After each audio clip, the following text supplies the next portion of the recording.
నమస్తే. Welcome to Bharati TV. నేను బాపయ్య. ఈ కుక్కని ఏ చెప్పుతో కొట్టాలి? 180 మంది అమాయకురాళ్ళు, 350 వీడియోలు అని చెప్పేసి ఈ వీడియోకి నేను ఒక టైటిల్ పెట్టాను. అంటే ఈ దుర్మార్గుడిని ఉద్దేశించే, ఈ దుష్టుడిని, ఈ నికృష్టుడిని, ఈ త్రాష్టుడిని ఉద్దేశించే నేను ఈ కుక్కని ఏ చెప్పుతో కొట్టాలి అని చెప్పేసి టైటిల్‌లో పెట్టాను.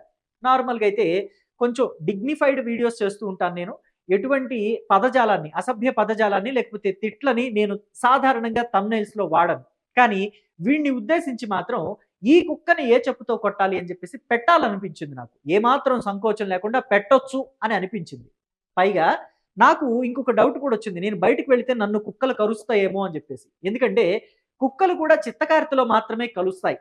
విడిగా వేరే రోజుల్లో కలవటం అనేది చాలా తక్కువ. అందుకే ఎవరైనా సరే ఎగబడుతుంటే ఆడవాళ్ళ మీదకి చిత్తకార్తె కుక్కలాగా ఎగబడుతున్నావు దరిద్రుడా అని తిడతారు. అవి కూడా ఒక టైం ఉంటది. చిత్తకార్తెలోనే కుక్కలు కలుస్తాయి. కానీ ఈ కుక్క 360 రోజులు ఒకే పనిలో ఉన్నాడు. ఆడపిల్లల్ని టార్గెట్ చేసుకొని వెంటబడటం, వాళ్ళని వేధించటం, వాళ్ళని అసభ్యకరంగా వీడియోలు తీసి నెట్‌లో పోస్ట్ చేయటం, బ్లాక్‌మెయిల్ చేయటం. ఇదే పనిలో ఉన్నాడు. కాబట్టి కుక్కతో కూడా వీడిని పోల్చకూడదు. ఈ చిత్తకార్తె కుక్కని కుక్కతో పోల్చినా కుక్కలు కూడా మనల్ని కరుస్తాయి. ఎందుకంటే వీడు కుక్క కన్నా హీనంగా ఉన్నాడు కాబట్టి. కుక్క కన్నా హీనంగా బ్రతుకుతున్నాడు కాబట్టి. అయితే ఏం జరిగింది ఏంటి అనేది చెప్పాలంటే వీడి పేరు ఇదిగోండి. మహారాష్ట్రకి సంబంధించిన వ్యక్తి ఇతను. ఒక ఎంపీ ఇచ్చిన ఫిర్యాదుతోటి వీడి వ్యవహారం బయటకొచ్చింది. పరాత్వాడ నగరానికి చెందిన మొహమ్మద్ అయాజ్ వీడి పేరు. వీడేం చేశాడు అనంటే 360 రోజులు ఒకటే పనిగా పెట్టుకున్నాడు. ఏ గర్ల్స్ హై స్కూల్ బయటనో, లేకపోతే ఇంటర్మీడియేట్ కాలేజీ ఉంటుంది కదా గర్ల్స్‌కి, ఆ కాలేజీ బయటో కాపు కాస్తాడు. వీడి వయసు 19 సంవత్సరాలు.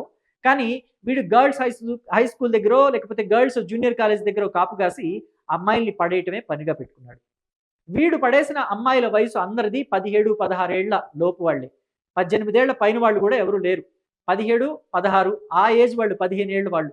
వాళ్ళని పడేసి, వాళ్ళని మాయమాటలు చెప్పి, ట్రాప్ చేసి, లోపరుచుకుని దగ్గరలో ఏదైనా ఊరికి తీసుకెళ్తాడు. పూణేకో, ముంబైకో తీసుకువెళ్ళి రూమ్ బుక్ చేసుకొని వాళ్ళతోటి ఎంజాయ్ చేస్తాడు.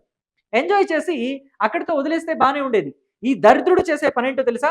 ఇలా ఫోటోలు, వీడియోలు తీసుకుంటాడు. ఇలా ఫోటోలు, వీడియోలు తీసుకొని వాటన్నిటిని కూడా మళ్ళీ వాళ్ళకి చూపించి బ్లాక్‌మెయిల్ చేస్తాడు.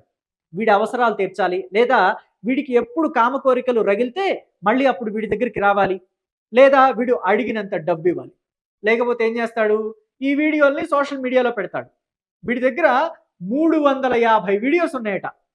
కొన్నిటిని సోషల్ మీడియాలో పోస్ట్ చేశాడు. అంటే ఎవరైనా అమ్మాయిలు నా దగ్గర డబ్బులు లేవు మహాప్రభో ఏమీ చేయలేను అనంటే ఇక వాళ్ళని వేధించడానికి అవి సోషల్ మీడియాలో పెట్టేస్తాడు. ఎంతమంది చూసుంటారు పాపం వాళ్ళ వీడియోస్? ఎంతమంది? రేపో మాపో పెళ్లి చేసుకోవాల్సిన పిల్లలు.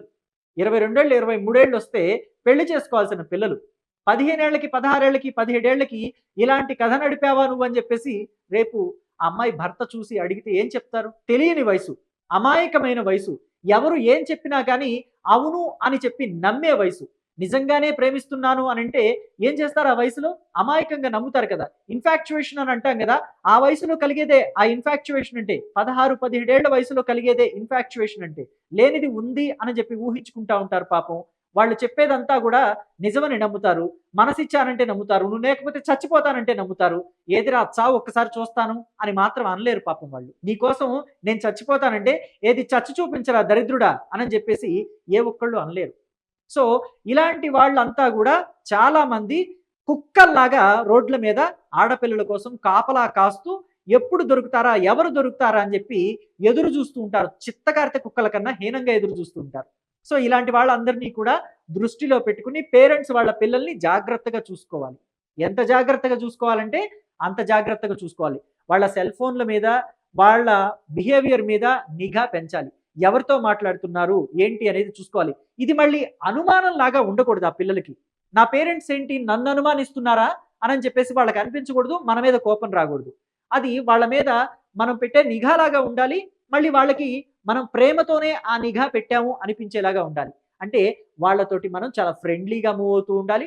వాళ్ళ మీద పేరెంటల్ కేర్ చూపిస్తూ ఉండాలి. వాళ్ళ మీద మనం చాలా ఎఫెక్షన్ చూపించాలి. వాళ్ళ కోసం టైం కేటాయించాలి ముఖ్యంగా. మీకెన్ని బిజినెస్ పనులన్నా ఉండనివ్వండి. మీరు ఏ ప్రొఫెషన్‌లో అన్నా ఉండనివ్వండి. ఖచ్చితంగా మీ పిల్లలకి టైం కేటాయించాలి. లేదంటే మీ దగ్గర దొరకని ప్రేమని ఇలాంటి దగుల్బాజీ వెధవలు, దౌర్భాగ్యులు 420 క్యాండిడేట్స్ చూపించారనుకోండి, వాళ్ళ ట్రాప్‌లో పడిపోతారు. ఆ తర్వాత వాళ్ళు ఏం చేస్తారో ఏమో ఎవరికీ తెలీదు. ఈ రోజుల్లో తల్లిదండ్రుల దగ్గరే నిజమైన ప్రేమ దొరకటం చాలా కష్టంగా మారిపోతున్న టైంలో, ఇలాంటి వాళ్ళ దగ్గర నిజమైన ప్రేమ దొరుకుతుంది అని చెప్పేసి ఎలా చెప్పగలం? సో, కాబట్టి మన పిల్లల్ని మనమే నిజమైన ప్రేమతోటి మన దగ్గర చాలా జాగ్రత్తగా, భద్రంగా పెట్టుకొని చూసుకోవాలి. లేదంటే చాలా కష్టాలు పడాల్సొస్తుంది. సో, వీడేం చేశాడనేది ఒకసారి చెప్తా వినండి. వీడిది మహారాష్ట్రలోని అమరావతి ఏరియా. అక్కడ జరిగిన ఒక భయంకరమైన సంఘటన గురించి ఇప్పుడు ఒక విషయం బయటకొచ్చింది.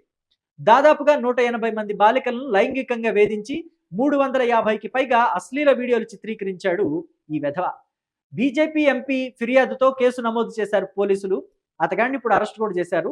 పోలీసులు తెలిపిన వివరాల ప్రకారం చూస్తే పరాత్వడ నగరానికి చెందిన మొహమ్మద్ అయాజ్ అలియాజ్ తన్వీర్, వీడి పేరు తన్వీర్ కూడా అనట. మొహమ్మద్ అయాజ్ కాక వీడిని తన్వీర్ అని కూడా పిలుస్తారు. ఒకటికి ఇద్దరు పేర్లు చచ్చినాయి. ఇక బాలికలను ప్రేమ పేరుతో ట్రాప్ చేసేవాడు. ఆ తర్వాత మాయమాటలు చెప్పి వారిని ముంబై, పూణేలకు తీసుకువెళ్లేవాడు. అక్కడ వారి అశ్లీల వీడియోలు చిత్రీకరించేవాడని ఆరోపణలు కూడా ఉన్నాయి. ఈ వీడియోలను ఉపయోగించి బాలికలను బ్లాక్మెయిల్ చేయడంతో పాటు కొన్నిటిని ఆన్లైన్లో కూడా షేర్ చేశాడు. ఓ వినతి పత్రం ద్వారా రాజ్యసభ ఎంపీ అనిల్ బోండేకు ఈ విషయం తెలిసింది. అంటే పేరెంట్స్ బయటకు వచ్చి కంప్లైంట్ చేయలేక పోలీసుల దగ్గరికి వెళితే పోలీస్ స్టేషన్లు, కేసులు, కోర్టులను తిప్పుతారేమో భయపడి అనిల్ బోండే అనే రాజ్యసభ సభ్యుడికి ఒక వినతి పత్రం ద్వారా పేరెంట్ తన కూతురికి జరిగిన అన్యాయాన్ని తెలియచేశాడు. నిందితుడిపై పోలీసులకు ఫిర్యాదు చేసి అతడిపై కఠిన చర్యలు తీసుకోవాలని ఆ లేఖ ద్వారా డిమాండ్ చేశాడు. సిట్టి ఏర్పాటు చేసి దీనిపైన లోతైన దర్యాప్తు చేపట్టకపోతే ఎస్పీ కార్యాలయం ముందు నిరసనకు దిగుతానని కూడా ఆ లేఖ ద్వారా ఆ పేరెంట్ హెచ్చరించాడు. ఈ క్రమంలోనే పోలీసులు అతడిని అరెస్టు చేసి కోర్టులో హాజరుపరిచారు. కోర్టు అతడిని 7 రోజుల కస్టడీకి అప్పగించింది. నిందితుడి మొబైల్ ఫోను ఇంకా మిగిలిన ఎలక్ట్రానిక్ గ్యాడ్జెట్స్ ఏమున్నాయో అవన్నీ స్వాధీనం చేసుకున్నారట. అందులో వందల కొద్ది అసభ్యకరమైన వీడియోలు ఉన్నాయని అధికార వర్గాలు తెలిపాయి. ఈ వీడియోను ఎవరికైనా షేర్ చేశాడా అనే కోణంలో దర్యాప్తు ప్రారంభించారు. సైబర్ సెల్ సాయంతో ఆన్లైన్లో షేర్ అయిన వీడియోలను తొలగించే చర్యలు కూడా చేపట్టారు. నిజానికి ఇది ఎంత కామెడీ అనిపిస్తుంది చూడండి. సైబర్ సెల్ సాయంతో ఆన్లైన్లో షేర్ అయిన వీడియోల్ని తొలగించే ప్రయత్నం చేస్తున్నారట. ఎంత తొలగించే ప్రయత్నం చేసినా ఎవరో ఒకళ్ళు డౌన్లోడ్ చేసుకోకుండా ఉండుంటారా? ఒక్క వీడియో ఆన్లైన్లోకి వెళ్ళకూడదు, కానీ వెళ్ళిన తర్వాత మనం ఏం చేసినా అది డిలీట్ అవ్వదు. ఎక్కడో ఒక చోట ఎవరో ఒకళ్ళు డౌన్లోడ్ చేసుకుని పెట్టుకునే ఉంటారు. మళ్ళీ ఏదో ఒక రోజు ఆ ఇబ్బంది ఎదురవుతూనే ఉంటుంది. కాబట్టి ఆడపిల్లలంతా చాలా జాగ్రత్తగా ఉండాలి. అయితే ఇక్కడ మెచ్చుకోదగిన విషయం కూడా ఒకటి ఉంది. ఉత్తరప్రదేశ్ ప్రభుత్వం నుంచి చాలా మెచ్చుకోదగిన విషయం, వాళ్ళ దగ్గర నుంచి నేర్చుకోదగిన విషయం, ఇతర రాష్ట్రాల ప్రభుత్వాలు నేర్చుకోదగిన విషయం ఏంటంటే, మీ పిల్లలకి ఎవరికైనా అన్యాయం జరిగింది వీడి ద్వారా అని తెలిస్తే మీ పిల్లల్ని వెంట పెట్టుకుని పోలీస్ స్టేషన్కి వచ్చి కంప్లైంట్ చేయండి. మీ పిల్లల డీటెయిల్స్, మీ డీటెయిల్స్ బయటకు రాకుండా మేము చర్యలు చేపడతాం అని చెప్పేసి చెప్తున్నారు. పైగా మీరిచ్చే కేసులు, మీరు పెట్టే కేసులు వాడికి ఇంకా చట్టపరంగా కఠిన శిక్షలు పడేలాగా ఉపయోగపడతాయి అని చెప్పేసి కూడా చెప్తున్నారు. పైగా ఇతర రాష్ట్రాల ప్రభుత్వాలు నేర్చుకోవాల్సిన అంశం అని చెప్పాను చూసారా, అదేంటో ఇక్కడ చూపిస్తాను చూడండి.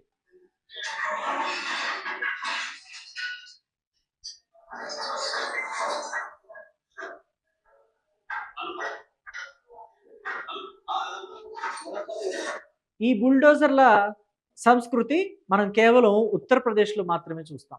ఎవరైనా చట్ట వ్యతిరేక కార్యకలాపాలకి పాల్పడితే వాళ్ళ ఇంటి మీదకి బుల్డోజర్ వెళ్ళిపోతుంది. ఉత్తరప్రదేశ్ ముఖ్యమంత్రి యోగి ఆదిత్యనాథ్ అవలంబించే ఈ చర్యని ఇతర రాష్ట్రాల ముఖ్యమంత్రులు కూడా అవలంబిస్తే ఖచ్చితంగా భయం అనేది ఏంటో అర్థమవుతుంది వాళ్ళకి.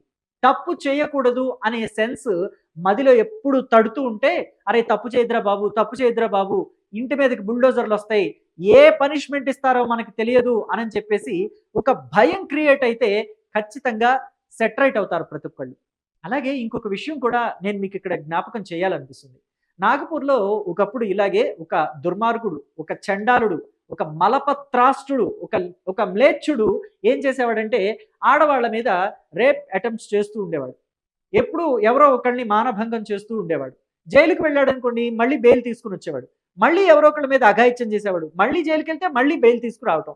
ఇలా అనేక మందిని, కొన్ని వందల మంది ఆడవాళ్ళ మీద అఘాయిత్యాలకు పాల్పడ్డాడట. ఓ రోజు కోర్టులో విచారణ జరుగుతుంది. వాడి కేసు వాదిస్తున్నాడు వాడి లాయరు. ఇంకొక అపోజిషన్ లాయర్ కూడా వీడు తప్పు చేశాడు, వీడికి శిక్ష పడాలి, ఇంతమంది మీద అఘాయిత్యం చేశాడని చెప్పేసి వాళ్ళ వాదనలు వాళ్ళు క్రమబద్ధంలో వినిపిస్తూ ఉన్నారు, జడ్జి గారికి వినిపిస్తూ ఉన్నారు. ఈ క్రమంలో ఒక్కసారిగా ఆడవాళ్ళు కోర్టు హాల్లోకి దూసుకొచ్చారు. మొత్తం రాళ్ళు చేత్తో పట్టుకుని వచ్చారు. వాణ్ణి కుక్కని కొట్టినట్టు, కుక్క కన్నా హీనంగా కొట్టినట్టు కొట్టి చంపేశారు. అలాంటి పనిష్మెంట్స్ ఆడవాళ్ళందరూ కూడా ధైర్యంగా వచ్చి వాళ్ళ మీద అఘాయిత్యానికి పాల్పడ్డ ఆ తృచ్చుల మీద గనక ప్రయోగిస్తే ఆ పనిష్మెంట్స్ని ఖచ్చితంగా మగవాళ్ళలో ఎవరైతే ఆడవాళ్ళ మీద అకృత్యాలకు పాల్పడుతున్నారో వాళ్ళందరికీ వెన్నులో వణుకు పుట్టుకొస్తుంది.